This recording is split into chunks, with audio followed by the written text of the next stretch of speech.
सोचिए एक गांव जहां सैकड़ों लोग हर रविवार को चर्च में जमा होते थे, प्रार्थना करते थे, गीत गाते थे। लेकिन एक सुबह जब सूरज उगता है, लोग जागते हैं, तो पूरा चर्च ही गायब होता है। ना दीवारें बचती हैं, ना क्रूस, ना ही कोई निशान, जैसे कभी था ही नहीं। कौन कर सकता है ऐसा? क्या ये कोई साजिश थी? क्या सरकार की नजरों के सामने ये सब होता रहा? या फिर ये वो अघोषित युद्ध है जिसके बारे में कोई बोलना नहीं चाहता? ये सिर्फ चर्च की कहानी नहीं है, ये उस पूरे सिस्टम की परतें खोलने वाली दास्तां है। जो दिखता है वो है नहीं, और जो है वो दिखने नहीं दिया जा रहा। तो चलिए शुरू करते हैं। गांव की चुप्पी जो कुछ कहती थी। छत्तीसगढ़ का ये इलाका जहां ये कहानी शुरू होती है, नाम नहीं ले सकते, क्योंकि वहां के लोगों की जान को खतरा है। ये कोई काल्पनिक जगह नहीं, ये वो सच्चाई है जो सरकारी रिकॉर्ड में छिपा दी गई है। यह गांव पहले शांत था, हरे भरे जंगल, मिट्टी के घर और बीचों बीच एक छोटा लेकिन सुंदर चर्च। हर रविवार वहां प्रार्थना होती थी। नाम था उस चर्च का सालोम चर्च। लोग मानते थे कि वहां प्रार्थना से चमत्कार होते हैं, लेकिन हर चमत्कार के पीछे छुपा होता है एक डर, और यही डर धीरे धीरे गांव के चारों तरफ फैलने लगा। गुप्त बैठकों की गूंज, सब कुछ सामान्य चल रहा था, जब गांव के ही एक युवा एजरा को कुछ अजीब नोटिस हुआ। रात के अंधेरे में कुछ लोग चर्च के आसपास मंडराने लगे। ना गांव वाले थे, ना ही कोई परिचित चेहरा। काले कपड़े, बाइक और बिना नंबर की गाड़ियां। एजरा ने पहली बार सोचा, कहीं ये चर्च के खिलाफ कोई साजिश तो नहीं? लेकिन उसे नहीं पता था, वो जिन सवालों को सोच रहा था उनके जवाब मौत से भी ज्यादा डरावने हैं। प्रार्थना सभा जिसमें कुछ अलग था। एक रविवार सुबह एजरा, उसका छोटा भाई योहान और मां रोज की तरह चर्च गए। लेकिन उस दिन चर्च का माहौल बदला हुआ था। पादरी डैनियल की आंखों में डर था। उन्हें देखकर लगा जैसे किसी ने धमकी दी हो। प्रार्थना शुरू होते ही उन्होंने कहा, भाइयों और बहनों, यदि कल से यह चर्च न मिले तो भी विश्वास को मत छोड़ना। सभी एक दूसरे की ओर देखने लगे। एजरा समझ गया, कुछ बड़ा होने वाला है। रात की रहस्यमयी आहटें। उस रात गांव के कुछ युवाओं ने जंगल से आने वाली आवाजें सुनी, जैसे कोई भारी मशीन चल रही हो। लोहे की चेन खनक रही थी, किसी ट्रक का इंजन गड़गड़ा रहा था, और फिर अचानक शांति। किसी ने कुछ देखा नहीं, लेकिन गांव के दक्षिणी कोने से धुआं उठ रहा था। सुबह 4 बजे एजरा अपने भाई को लेकर उस दिशा में गया, और जो उन्होंने देखा उसने उनकी आत्मा को हिला दिया। चर्च जो अब था ही नहीं, सालोम चर्च, जहां हर रविवार गीत गूंजते थे, वहां अब सिर्फ राख थी। ना दीवारें थीं, ना छत, ना क्रूस, यहां तक कि जमीन तक समतल कर दी गई थी, जैसे बुलडोजर से। यह कोई प्राकृतिक हादसा नहीं था, ये योजना के तहत की गई सफाई थी। सरकारी चुप्पी और खतरे का संकेत। एजरा ने तुरंत पुलिस को फोन किया।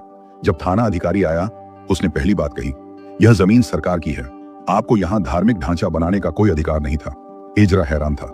वह जगह चर्च को दान की गई जमीन थी, दस्तावेज मौजूद थे, लेकिन अधिकारी ने साफ शब्दों में कहा, कागज संभाल कर रखना, कचरे में डालने लायक हैं। गांव में खौफ और बंटवारा।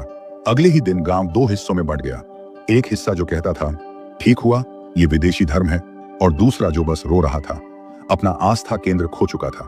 कुछ लोग अचानक बहुत मुखर हो गए, जैसे इस सब की उन्हें पहले से जानकारी थी। क्या वो लोग ही थे जो रात को जंगल में मंडरा रहे थे? मुखबिर कौन था? एजरा ने गांव के कुछ युवाओं को छुपकर मोबाइल पर कुछ वीडियो बनाते देखा था चर्च के आसपास। एक नाम उभरा, राघव। वह पहले ईसाई था, लेकिन 2 साल पहले उसने धर्म बदल लिया था। लोग कहते थे अब वो धार्मिक संगठन से जुड़ गया है, जो गांवों में धर्म परिवर्तन रोकने का अभियान चला रहा है।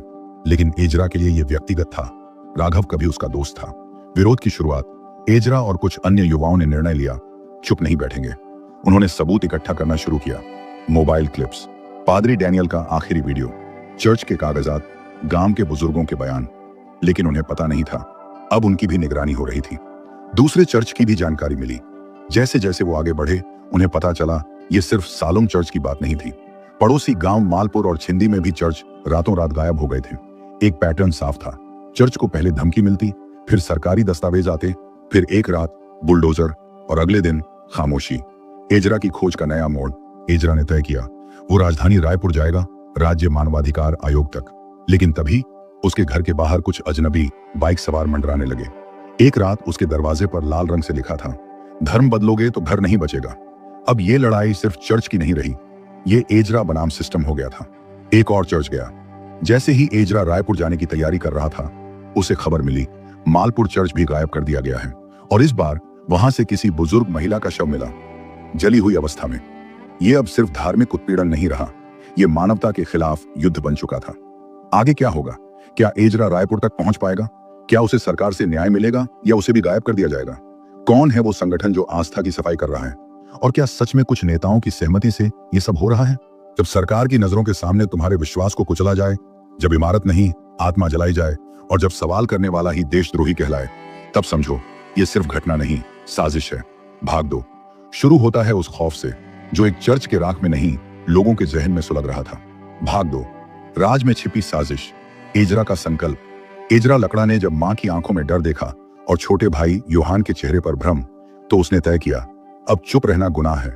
उसने घर में रखे सबूतों को समेटा, चर्च की जमीन के दस्तावेज, पादरी डैनियल का आखिरी भाषण, कुछ वीडियो क्लिप्स, चर्च के राख की तस्वीरें।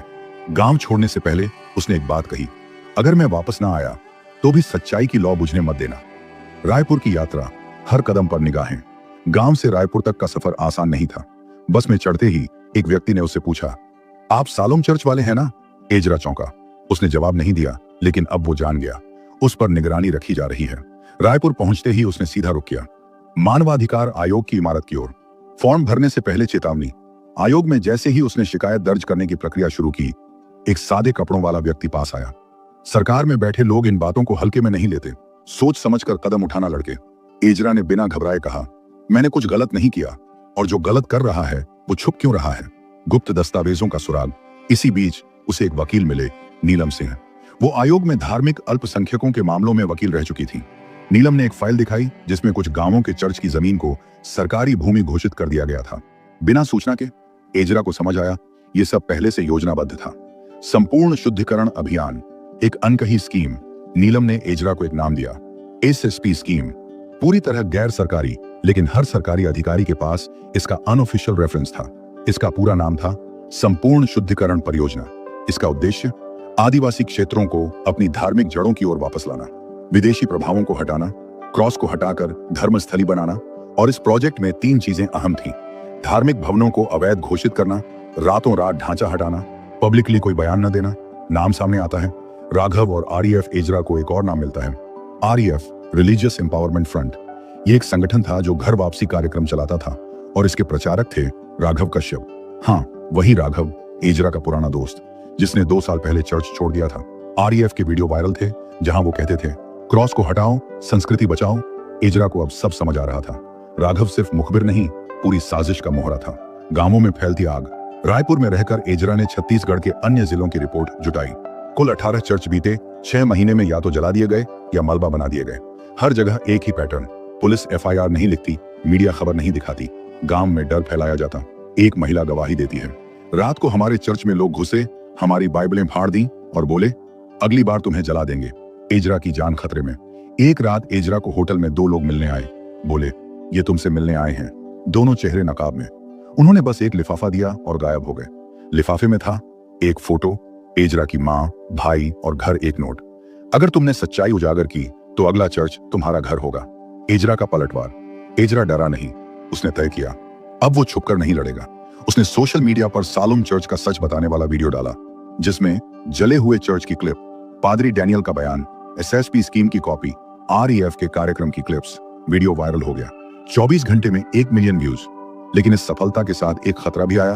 अब एजरा देश की संस्कृति के खिलाफ साजिश करता घोषित हो गया। मीडिया का दोहरा चेहरा। जब उसने एक न्यूज चैनल से बात की, उसे ऑन कैमरा इंटरव्यू के लिए बुलाया गया। लेकिन लाइव जाते ही एंकर ने कहा, तो एजरा लकड़ा, आप कहना चाहते हैं कि सरकार आदिवासियों का धर्म बदल रही है? क्या आप माओवादियों के संपर्क में हैं? एजरा हक्का बक्का था। उसने बस कहा, आप सच छुपा सकते हैं, बदल नहीं सकते। इंटरव्यू आधे में काट दिया गया। नीलम का गायब होना। 1 हफ्ते बाद वकील नीलम अचानक लापता हो गई। फोन बंद, ऑफिस बंद। पता चला उन्हें जबरदस्ती ट्रांसफर किया गया और केस बंद। एजरा टूट चुका था, लेकिन वो रुकने वाला नहीं था। एजरा को एक अज्ञात मेल मिला, एक जीपी फाइल जिसमें था file 7A, internal document from ministry of tribal affairs. इसमें स्पष्ट आदेश था, धार्मिक स्थानों की सूची तैयार की जाए जिनमें विदेशी धर्मों का प्रचार होता है। जरूरत पड़ने पर प्रशासनिक साफ सफाई की जाए ताकि आदिवासी क्षेत्रों की सांस्कृतिक पहचान बरकरार रहे।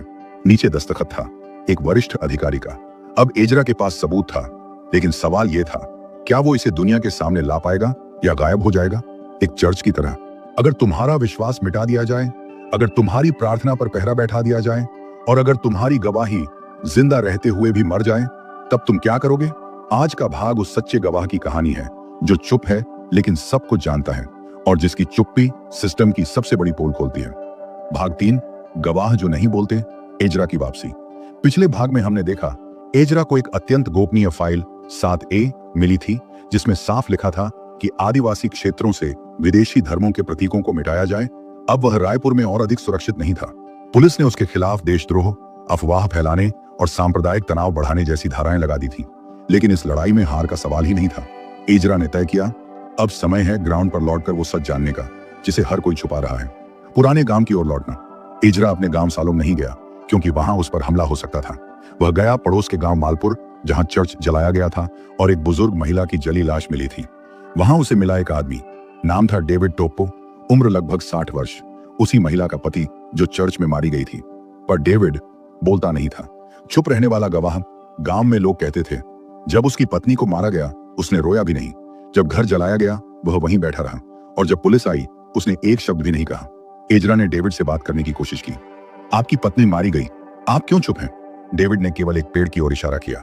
वो पेड़ चर्च के पीछे था और अब राख में तब्दील हो चुका था। उस रात की कहानी बिना शब्दों के।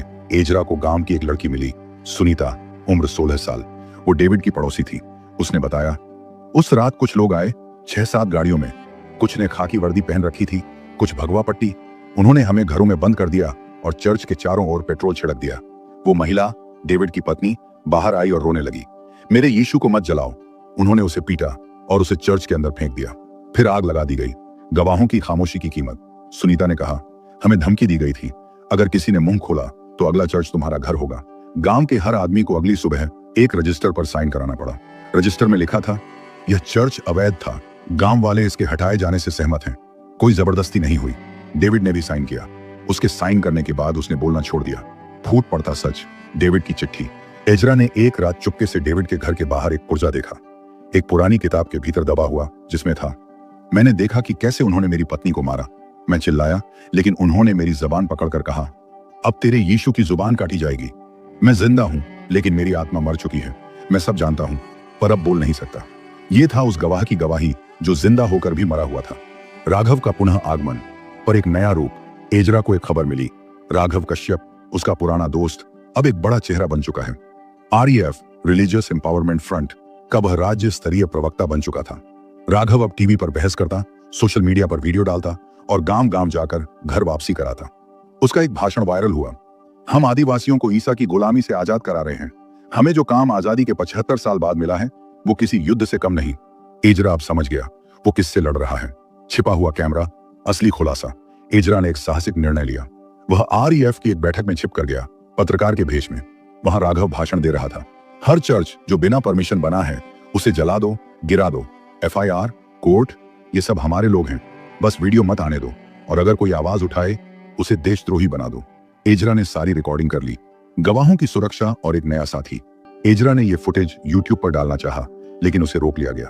पर तभी उसे मिला शेखर मिश्रा, एक स्वतंत्र पत्रकार जो छत्तीसगढ़ के आदिवासी इलाकों में सच्चाई की रिपोर्टिंग करता है। शेखर ने कहा, मेरे पास एक गवाह है जो REF का हिस्सा था, लेकिन अब डर में जी रहा है।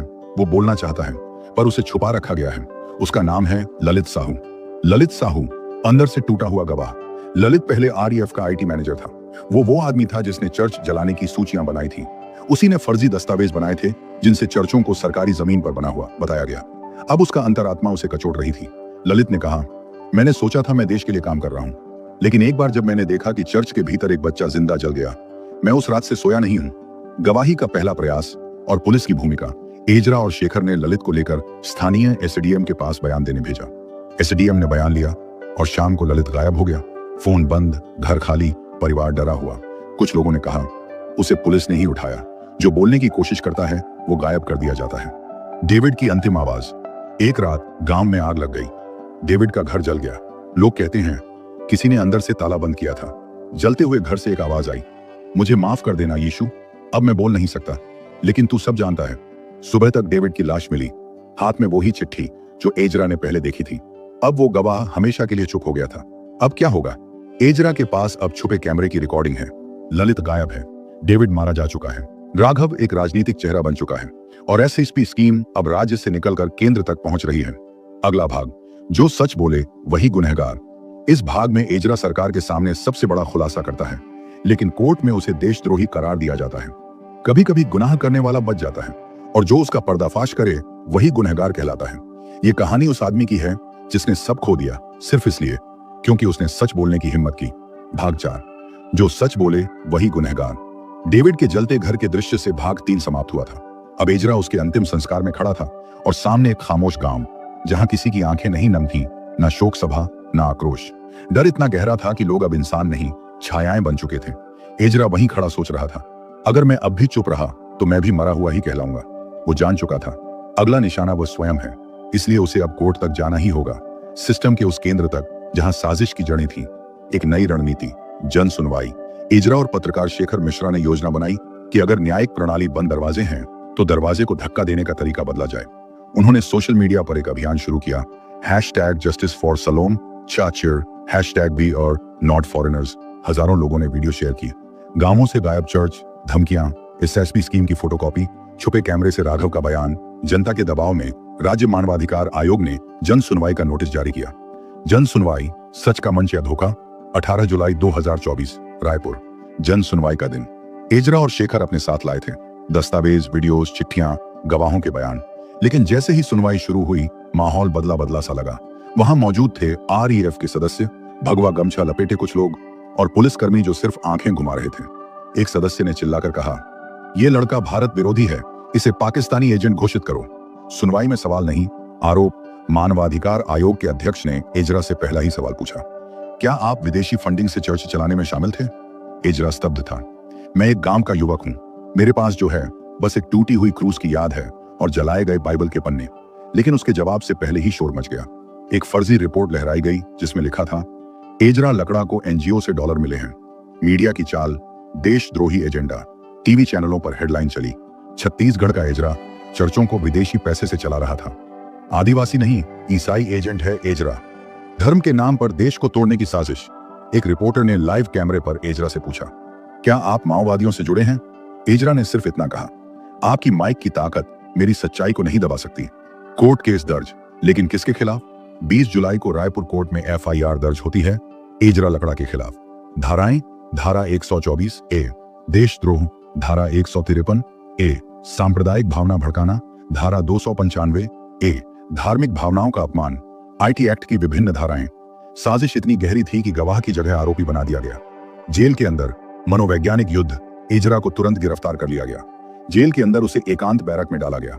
वहां हर रात गूंजती थी आवाजें, तू हमारे धर्म के खिलाफ गया, तेरे जैसे लोगों की वजह से भारत खतरे में है, यीशु तुझे बचा लेगा क्या अब? कभी भोजन में गंदगी मिली, कभी बाइबल छीन ली गई। शेखर की लड़ाई। एजरा निर्दोष है। शेखर मिश्रा ने अकेले मोर्चा संभाला। वह press club, social media, supreme court तक गया। उसने दिल्ली में एक प्रेस कॉन्फ्रेंस की जिसमें SSP स्कीम की फाइल 7A को सार्वजनिक किया। यह योजनाबद्ध हमला है धर्म पर, संविधान पर और इंसानियत पर, और जो इसकी पोल खोलता है उसे ही देशद्रोही बना दिया जाता है। राष्ट्रीय स्तर पर उबाल। दिल्ली, मुंबई, कोलकाता में प्रोटेस्ट होने लगे। Release Ezra now, faith is not foreign. परिणाम स्वरूप सुप्रीम कोर्ट ने स्वतः संज्ञान लिया और राज्य सरकार से रिपोर्ट मांगी। राज्य ने जवाब दिया, एजरा लकड़ा आदिवासियों में धार्मिक कट्टरता फैलाता था, उसकी गतिविधियां संदिग्ध हैं। कोर्ट ने 2 सप्ताह का समय दिया, तब तक एजरा जेल में रहेगा। जेल के भीतर विद्रोह। जेल के एक कर्मचारी, हरीश नेताम, जो खुद आदिवासी था, ने चुपके से एजरा को एक डायरी दी। उसने कहा, मैंने सालों पहले अपना विश्वास यीशु में रखा था, लेकिन डर के कारण आज तक किसी से नहीं कह पाया। तुम बोल रहे हो, इसलिए मैं तुम्हारी आवाज बनूंगा। हरीश अब एजरा के लिए जेल के भीतर सूचनाएं पहुंचाने लगा। राघव का राजनीतिक चेहरा और चुनावी खेल। उधर राघव कश्यप ने चुनाव लड़ने का ऐलान कर दिया, विधानसभा सीट से, REF के समर्थन से। उसका नारा था, हमारा धर्म, हमारी पहचान, क्रॉस नहीं त्रिशूल चाहिए। वह अब राज्य सरकार की आंख का तारा बन चुका था। एजरा को मिटाना राजनीतिक जरूरत बन चुका था। अंततः सुप्रीम कोर्ट की सुनवाई का दिन आया। शेखर ने एजरा के बचाव में SSP स्कीम की फाइलें, छुपा कैमरा फुटेज, चर्च जलाने की रिपोर्ट और डेविड की चिट्ठी पेश की। लेकिन तभी सरकारी वकील ने एक चौंकाने वाली बात कही, माननीय न्यायालय, एजरा लकड़ा भारत के खिलाफ सुनियोजित धार्मिक आतंकवाद का एजेंट है। उसे अंतर्राष्ट्रीय नेटवर्क से फंडिंग होती है। कोर्ट हक्का बक्का था। शेखर ने कहा, अगर सच बोलना आतंकवाद है तो संविधान भी दोषी है। अब क्या होगा? क्या कोर्ट सच्चाई देख पाएगा या राजनीतिक दबाव में निर्णय होगा? एजरा की जान जेल में खतरे में है। SSP स्कीम अब पड़ोसी राज्यों में भी शुरू हो रही है और चुनाव आने वाले हैं जिसमें राघव को जीतना है किसी भी कीमत पर। भाग 5, अंतिम परत का खुलासा। जब सच सामने आया छत्तीसगढ़ के उस शांत गांव में जहां कुछ समय पहले तक चर्च की घंटियां गूंजा करती थीं, आज सिर्फ सन्नाटा है। कोई नहीं जानता कि वो चर्च कहां गए।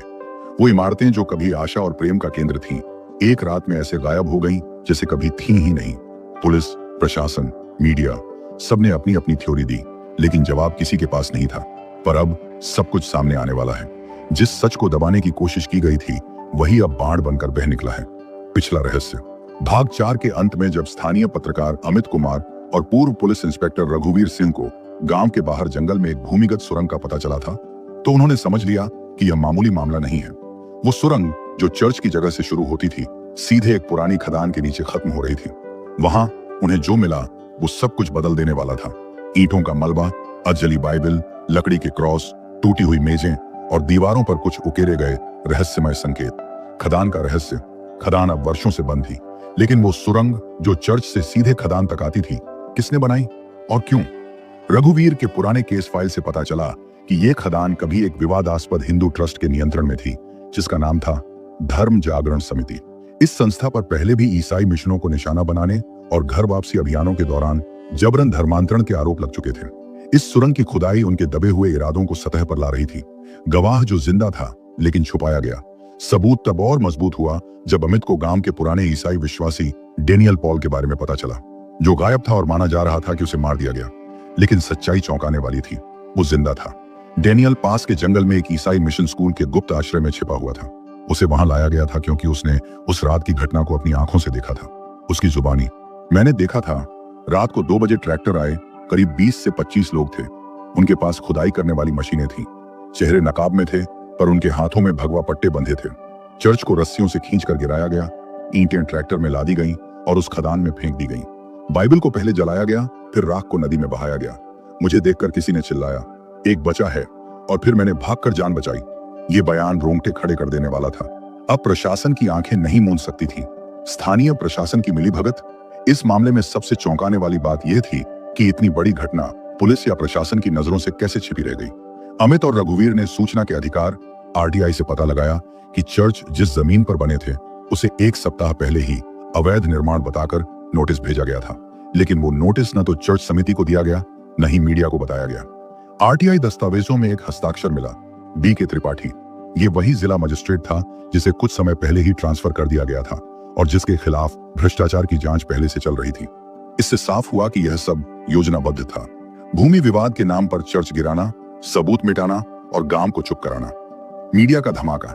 अमित ने जब इस पूरे मामले का दस्तावेजीकरण किया, वीडियो फुटेज, गवाहों के बयान, आरटीआई दस्तावेज, खदान के अंदर की तस्वीरें, तो उसने एक 45 मिनट की रिपोर्ट तैयार की, छत्तीसगढ़ का छुपा नरसंहार। जैसे ही यह रिपोर्ट यूट्यूब पर गई, 24 घंटे के अंदर पूरे देश में आग की तरह फैल गई। नेशनल चैनलों ने इसे मुख्य खबर बनाया। हेडलाइन आई, छत्तीसगढ़ में चर्च गायब नहीं हुए, मिटा दिए गए। दिल्ली से आदेश। अब तक जो केंद्र सरकार चुप थी, उसे भी जवाब देना पड़ा। राष्ट्रीय अल्पसंख्यक आयोग ने जांच के आदेश दिए। राष्ट्रीय मानवाधिकार आयोग ने स्वतः संज्ञान लिया। ईडी और सीबीआई ने भी धर्म जागरण समिति के खातों की जांच शुरू की। बैंक खातों से चौंकाने वाला लेन देन सामने आया। अचानक लाखों रुपए जमीन अधिग्रहण, ट्रैक्टर खरीद और मशीनरी पर खर्च किए गए थे। धर्म जागरण समिति के प्रमुख आचार्य रुद्रानंद फरार हो चुके थे। गांव वालों की गवाही। अब जब राष्ट्रीय मीडिया पहुंची, तब गांव के लोग डर के खोल से बाहर आए। कई ग्रामीणों ने बताया कि उन्हें धमकी दी गई थी, अगर बोले तो गांव से बाहर फेंक दिए जाओगे। कुछ को लालच दिया गया, चर्च छोड़ो तो सरकारी जमीन मुफ्त मिलेगी। कई ईसाई परिवारों को जबरन मंदिर में पूजा करवाई गई। इन गवाहियों ने साबित कर दिया कि यह सिर्फ इमारतों का गायब होना नहीं था, बल्कि एक सुनियोजित धार्मिक हमला था। कोर्ट का आदेश और पुनर्निर्माण का संघर्ष। छत्तीसगढ़ हाईकोर्ट में PIL दायर की गई। कोर्ट ने आदेश दिया, तत्काल प्रभाव से प्रशासन उस जमीन को चर्च समिति को लौटाए और पुनर्निर्माण की अनुमति दे। पर क्या सिर्फ चर्च की दीवारें बनाना ही पर्याप्त था? मानसिक आघात, धार्मिक स्वतंत्रता का उल्लंघन, समुदाय पर हमला, इनका हिसाब कौन देगा? आखिरी मोड़, जब खलनायक सामने आया। आखिरी झटका तब लगा जब पता चला कि यह पूरी योजना एक स्थानीय विधायक के इशारे पर हुई थी, जो धर्म जागरण समिति का गुप्त संरक्षक था। उसका मकसद था गांव को हिंदू मॉडल ग्राम घोषित कराना, जिससे सरकारी फंडिंग मिले और अपना राजनीतिक करियर चमके। सीबीआई ने जब उसका लैपटॉप जब्त किया तो एक फोल्डर मिला। नाम था क्रूस हटाओ अभियान। फोल्डर में योजनाएं थीं, किन किन गांवों में चर्च हैं, कौन से पादरी कमजोर हैं, किसे रिश्वत देनी है, मीडिया को कैसे संभालना है। अब ये केवल एक अपराध नहीं रहा, ये एक रिलीजियस क्लींसिंग प्रोग्राम था। अंत या नई शुरुआत, गांव में चर्च फिर से बनने लगे, लेकिन अब वो सिर्फ ईंटों से नहीं, संघर्ष और विश्वास से बने थे। रघुवीर सिंह ने इस केस के बाद पुलिस सेवा में लौटने से मना कर दिया। उन्होंने गांव में एक न्याय केंद्र की स्थापना की, जहां पीड़ित लोग कानूनी मदद पा सकें। अमित कुमार को अंतर्राष्ट्रीय पत्रकारिता सम्मान मिला, लेकिन उन्होंने कहा, सम्मान मायने नहीं रखता जब तक लोगों को न्याय नहीं मिलता। क्या मिला इस कहानी से? रातों रात चर्च गायब कैसे हुए? इस सवाल ने पूरे देश को झकझोर कर रख दिया। पर असली सवाल यह है, क्या भारत में अब भी धार्मिक अल्पसंख्यकों को बिना डर के जीने का हक है? सीख, धार्मिक स्वतंत्रता एक संवैधानिक अधिकार है, इसे छीना नहीं जा सकता। अगर लोग चुप रहें तो अंधेरे में साजिशें पनपती हैं। मीडिया और पत्रकारिता केवल टीआरपी नहीं, समाज का आईना भी है। जब सिस्टम मिलकर अत्याचार करे तो आवाज बनना ही सबसे बड़ा संघर्ष है। रातों रात चर्च गायब, यह वाक्य जितना छोटा है, इसके पीछे की कहानी उतनी ही बड़ी, भयावह और आंखें खोल देने वाली है। यह सिर्फ चर्चों के गायब होने की बात नहीं है, यह एक चेतावनी है। धार्मिक असहिष्णुता, प्रशासनिक मिलीभगत और चुपचाप होने वाली सामाजिक इंजीनियरिंग की 5 भागों में फैली इस सत्य घटना की कहानी हमें न केवल हैरान करती है, बल्कि झकझोर कर यह सवाल उठाती है, क्या हम सच में एक धर्मनिरपेक्ष देश में रह रहे हैं? और अगर हाँ, तो चर्च रातों रात कैसे गायब हो जाते हैं और कोई आवाज क्यों नहीं उठाता? अब इस पूरी कहानी को समझकर हम जो 10 गहरी सीखें निकाल सकते हैं, उन्हें नीचे बिंदुवार और विस्तार से प्रस्तुत किया गया है। हर एक बिंदु को उदाहरणों, संदर्भों और कथानक के अनुभवों से जोड़ा गया है, ताकि यह विश्लेषण सिर्फ शाब्दिक न होकर हृदय को छूने वाला हो। चुप्पी सबसे बड़ा अपराध है। जब पहले चर्च को रातों रात तोड़ा गया, गांव वालों ने सोचा यह शायद किसी तकनीकी कारण से हुआ होगा, लेकिन जब दूसरा, तीसरा, चौथा चर्च भी गायब होता गया, तब भी लोगों ने खौफ के कारण चुप्पी साधी। सीख, अगर अन्याय हो और आप चुप रहें, तो आप भी उतने ही दोषी हैं जितना अन्याय करने वाला। समाज की चुप्पी ही अत्याचारियों को और ताकत देती है। चुप रहने वाले इतिहास नहीं बनाते, वे इतिहास में गुम हो जाते हैं। धार्मिक स्वतंत्रता सिर्फ कागजों में नहीं होनी चाहिए। भारत का संविधान हर नागरिक को धर्म मानने, मनाने और प्रचार करने की स्वतंत्रता देता है। लेकिन इस कहानी में देखा गया कि जैसे ही ईसाई समुदाय ने एकता दिखाई और चर्च बनवाने शुरू किए, उन पर घर वापसी, अवैध चर्च, जबरन धर्मांतरण जैसे आरोप मढ़ दिए गए। सीख, अगर धर्म की स्वतंत्रता केवल किताबों में रहे और जमीन पर डर का माहौल हो, तो लोकतंत्र खोखला हो जाता है। रातों रात कुछ नहीं होता, हर चीज प्लान की जाती है। कहानी में यह स्पष्ट रूप से सामने आया कि चर्चों का गिराया जाना कोई आकस्मिक घटना नहीं थी, बल्कि पूरी तरह प्लानिंग, सर्वे और अधिकारियों की मिलीभगत से की गई थी। गांव के नक्शे में चर्चों का नाम हटा देना, फिर धीरे धीरे जमीन पर भी उनके निशान मिटा देना, यह सब एक लंबी रणनीति का हिस्सा था। सीख, जब भी कोई घटना अचानक लगती है, तो उसके पीछे कई महीनों की रणनीति होती है। सतर्क नागरिक बनना जरूरी है। मीडिया की चुप्पी सबसे डरावनी होती है। 5 चर्च टूटे, सैकड़ों लोग बेघर हुए, पर किसी बड़े मीडिया चैनल ने इसे ब्रेकिंग न्यूज नहीं बनाया। क्यों? क्योंकि यह खबर टीआरपी नहीं लाती, या शायद किसी के इशारे पर दबा दी गई। सीख, जब मीडिया अपना धर्म भूल जाए और सत्ता का भोंपू बन जाए, तब आम जनता को अपनी आंखें और कान खोलने होंगे। अगर मीडिया सच नहीं बोलेगा, तो झूठ की गूंज और तेज होगी। धार्मिक सद्भाव बनाए रखना हर नागरिक का कर्तव्य है। कहानी में हमने देखा कि कुछ गांवों में हिंदू परिवारों ने ईसाई पड़ोसियों के साथ मिलकर चर्च की रक्षा की। उन्होंने कहा, धर्म बदलना अपराध नहीं, नफरत फैलाना अपराध है। सीख, जब भी कोई समुदाय खतरे में हो, बाकी समुदायों की जिम्मेदारी बनती है कि वे एकजुट होकर शांति और सह अस्तित्व की रक्षा करें। अधिकार मांगने नहीं, छीनने पड़ते हैं। इस कहानी में जब तक चर्च समुदाय चुप था, उनके अधिकार छीने जा रहे थे, लेकिन जब उन्होंने संगठित होकर प्रदर्शन, याचिका और मीडिया तक बात पहुंचाई, तब जाकर जांच बैठाई गई और कुछ जगहों पर पुनर्निर्माण की शुरुआत हुई।